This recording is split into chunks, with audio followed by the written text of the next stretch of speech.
Hey, what's up everyone? Welcome back to Apollo Art Analysis. Today we're going to be looking at a piece by the artist Christoph Gromer. He is actually a German artist working primarily in the medium of digital rendering.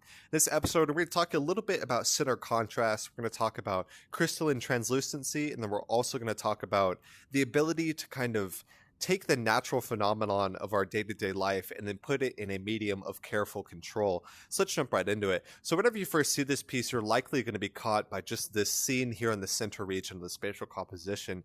We see what appears to be kind of like an aqua block here in the center.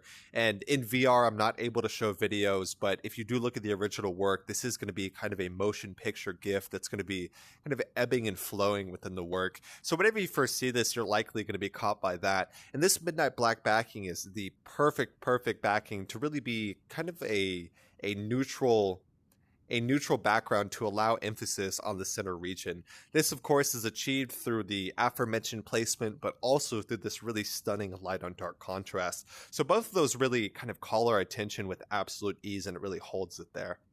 So we see kind of these stunning degrees of light within the spatial composition. And these, of course, colors from every single tone.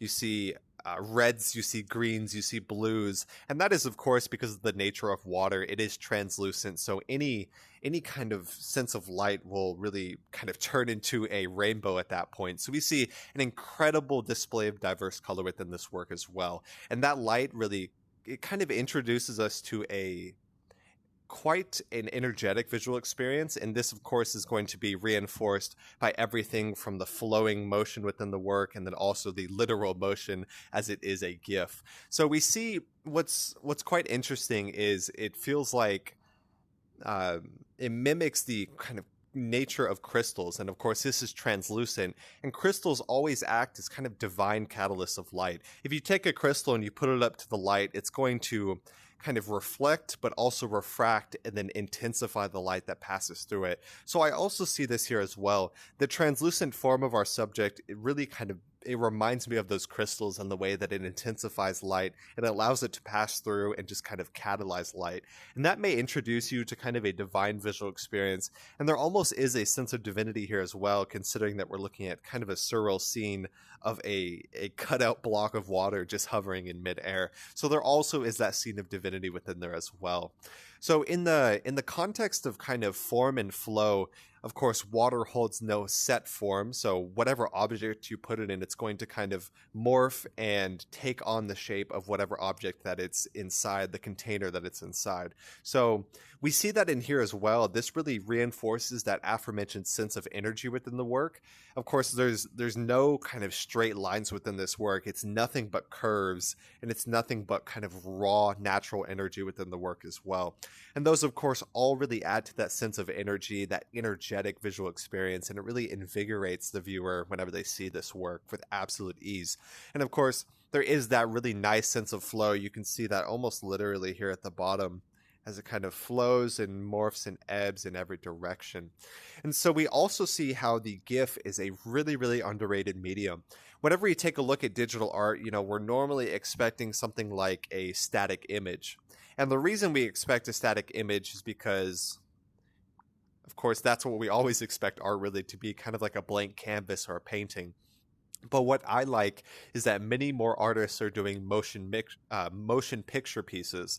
So with that, it's been quite remarkable, because instead of what we traditionally expect, which is a static image, we are then given a very lifelike and very immersive visual experience as well. And that is really provided by the GIF, and it's quite incredible. One of the metaphors I draw are actually to the portraits from Harry Potter. You would look at the portraits and they kind of move and look at you, and now we have that quite literally with screens displaying digital art. So you could take a motion picture piece, I keep putting the M there, a motion picture piece, and then you could put that in a GIF, and you could put that on a frame in your house, and it's almost like this lifelike visual experience. That, of course, also adds that sense of energy and motion within this work, because it is quite literally moving right before our eyes. So there is that sense, that it is just live right in front of you, and it is incredibly immersive, it's incredibly realistic. There's kind of that resounding sense of realism within that as well. So I think that's really important as well. And we talked about, so Christoph Gromer, he does a lot of different scenes. He really likes crystals. So what you can see here is there is that kind of slight inspiration of that crystalline texture or that crystalline form or aesthetic here. And this piece is actually on the foundation art market upon the Ethereum blockchain, and it is listed for 0.2 ETH. So if you guys wanted to auction on this piece, I believe it is about 200. So if you guys 200 USD. So if you guys wanted to support the artist directly, that's really the best way to do it, through those digital art markets, to just, get the support directly to the artist so you can keep creating such good art for us. So I hope you guys enjoyed. Like I said, Christoph Gromer is a German digital artist working primarily in the medium of three-dimensional rendering. So he does a lot of crystalline forms, he actually has kind of this wave series. I've seen at least 2 other pieces that are just like this as well. They're just different in form, different in color, and different in presentation, of course. So I hope you guys enjoyed. I hope you guys learned something. My name is Apollo. This was Apollo Art Analysis, and I'll see you guys on the next episode. We hope you enjoyed today's episode. If you'd like to support our work directly, please check out our Apollo community tokens. Apollo Art Exchange is an ecosystem of art appreciation which elevates artists each and every day. Thanks for listening.